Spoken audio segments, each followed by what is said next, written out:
इसका programme? Sir ऐसा है कि मोदी जी की कुंडली इस वक्त उनके लिए, यानी जो महादशा है मंगल की, उनके लिए अच्छी नहीं है। और यहां फिर मैं, लोग ये ना समझे श्रेय लेने के लिए बोल रहा हूं, लेकिन ये सत्य है जो बोल रहा हूं कि 2021 में, मई 2021 में सबसे पहले मैंने, भारतवर्ष में किसी ज्योतिष ने सबसे पहले मैंने कहा था कि मंगल की महादशा मोदी जी के लिए अच्छी नहीं आ रही है, ये पतन वाली महादशा है, इनको इस्तीफा देना पड़ सकता है। तो मंगल की महादशा अभी भी 2028 तक है, 7 वर्ष की होती है, शुरू हुई है 22 में, तो 22 और 7 29, 28 के अंत तक समझ लीजिए मंगल की महादशा अभी भी चल रही है। और मंगल की महादशा जब तक चल रही है, मोदी जी सेफ जोन में ज्योतिषी दृष्टि से नहीं आ पाएंगे, ये स्थिति उनके साथ बनी हुई है। और वो 2022 के बाद मंगल की महादशा में जो डाउनफॉल उनका होना शुरू हुआ, जो अब बिल्कुल आंखों से दिखने लगा है, कोई आंखें बंद करके ना मानना चाहे, ना देखना चाहे, वो अलग बात है, लेकिन महादशा उनके समर्थन में है नहीं। ऐसे बहुत से निर्णय उन्होंने लिए हैं जो उनके लिए शायद बैकफायर कर रहे हैं। मुझे लगता है कि उनको थोड़ा सावधान होना चाहिए था, क्योंकि सैकड़ों ज्योतिष उनको सलाह देते हैं, बहुत से ज्योतिष सलाह देते हैं। अब इस पे मैं और क्या कहूं, शायद उन्होंने, किसी ने ये सलाह ना दी हो उनको कि आपका समय अच्छा नहीं है, मैं तो दे देता सर, माफी मांग के बोल देता कि ग्रह की स्थिति ये है और ये दिख रहा है, ये मैं आपको बोल रहा हूं, इससे आपने बचने का रास्ता निकालना है।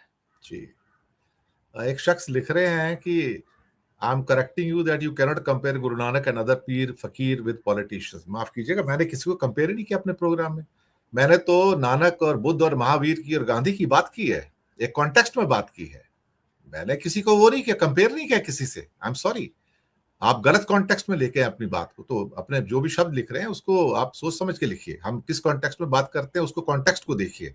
और हम उसके अंदर बुद्ध और महावीर को भी लेके आए हैं, तो किस कॉन्टेक्स्ट में बात हो रही है, कॉन्टेक्स्ट में बात होती है। ये हम कंपेयर नहीं कर रहे किसी को।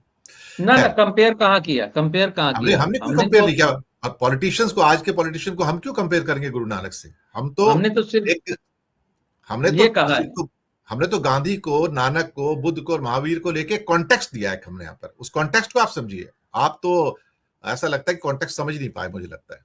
खैर, नहीं नहीं, जाने दीजिए। मैं एक लाइन में कहना चाहूंगा कि कॉन्टेक्स्ट ये कहा गया था कि ये जो इनके इतने बड़े नाम हुए, ये लोग राजनीति के थोड़ी थे, जी राजनीति में सत्ता में आना जरूरी थोड़ी होता है हाँ, सिद्धि पाने मैंने के ये लिए। कहा था कि ये लोग ये महान बने हैं, ये कोई पॉलिटिशियन थोड़ी थे। तो पॉलिटिशियन बिना नहीं थे, बिना सत्ता की सीट हासिल किए भी ये दुनिया में महानतम व्यक्ति बने हैं। चाहे बिल्कुल वो नानक बिल्कुल। थे या गांधी थे, या महावीर थे या बुद्ध थे, वो और कोई इलेक्शन लड़के थोड़ी आए थे। बिना सत्ता, और बिना पॉलिटिक्स के महानतम बने हैं वो।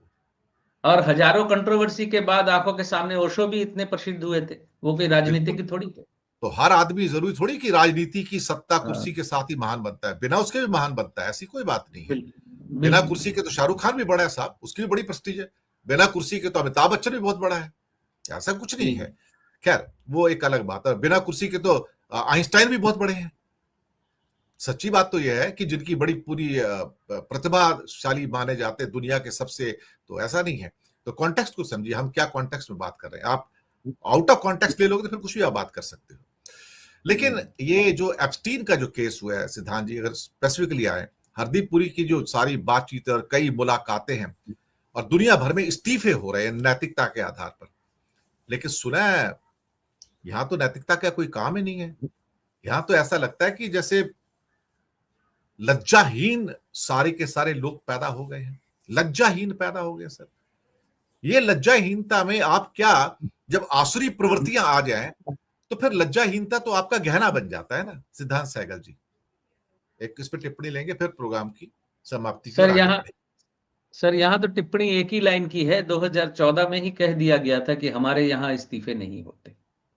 वो एक लाइन ड्रॉ कर दी गई थी, और उस लाइन पे हालांकि इस्तीफे हुए, एमजे अकबर को इस्तीफा देना पड़ा, और भी कुछ लोगों के इस्तीफे हुए हैं, लेकिन टैगलाइन वही थी।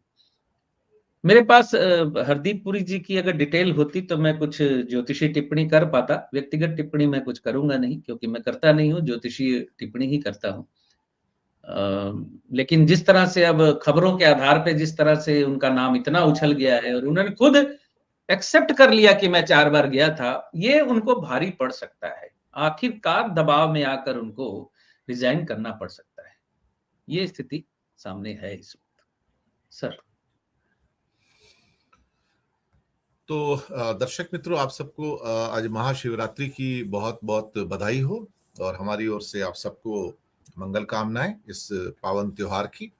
और जो लोग सिद्धांत सहगल जी से संपर्क करना चाहते हैं, बीच में शायद एक दर्शक ने पूछा भी था, तो उनका नंबर नीचे डिस्क्रिप्शन में दिया हुआ है। तो अगर आप उनसे संपर्क करना चाहते हैं तो उनको पहले मैसेज कर दीजिएगा, फिर जैसे ही उनका मैसेज आएगा आप उनसे अकॉर्डिंगली आप संपर्क कर सकते हैं। इसी के साथ प्रोग्राम की समाप्ति करेंगे और आपसे आज्ञा लेंगे। और सिद्धांत जी, बहुत बहुत धन्यवाद, आप आए और अपने दर्शकों के सामने बड़ी महत्वपूर्ण जानकारी जो है वो आज रखी है। तो बहुत बहुत शुक्रिया आपका। थैंक यू वेरी जी, मच। धन्यवाद सर, और दर्शकों को भी महाशिवरात्रि की बहुत-बहुत शुभकामनाएँ।